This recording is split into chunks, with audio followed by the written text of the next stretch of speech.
So why is it the case that public goods, or rather the non-provision of public goods, result in market failure? So let's look at how the characteristics of non-excludability and non-rivalry actually causes market failure to occur. Now, the non-excludability characteristic actually leads to this thing called free ridership. Okay, why does non-excludability lead to free ridership? When you are a producer and you supply for a good, what do you want to do? You will want to recover the cost associated with providing the good by charging people who use the good a price.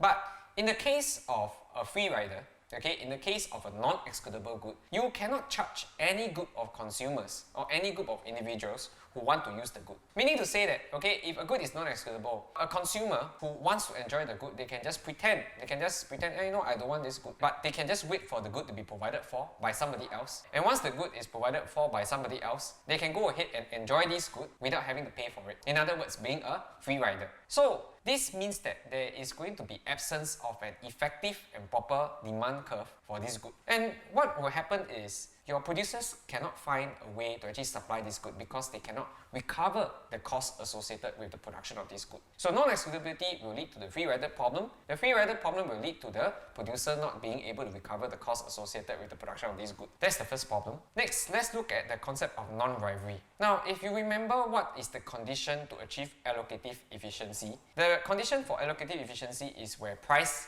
is equals to marginal cost. Now let's try to adopt an allocative efficient price for a public good. Now remember that the marginal cost to provide a public good to an additional user is actually zero. If the marginal cost to provide the good to an additional user is zero, that means MC is equals to zero. Now if you want to adopt an allocative efficient pricing for a public good, you have to charge P is equals to MC, and if MC is equals to zero, that means you have to charge a free price. That means a price that's equals to zero, okay? And does that work out for the producer? The producer will think, hey, that doesn't make sense. Why would I want to provide a good and charge it at the price zero? In other words, there is no meaningful way to provide for a public good and an allocative efficient pricing. Again, this means that the market will not actually accommodate towards the production of this good because producers just simply don't have the incentive because they cannot recover the cost associated with the production for such a good. So given this scenario, the free market will leave this good unprovided for. If it's unprovided for, and yet there are tremendous benefits associated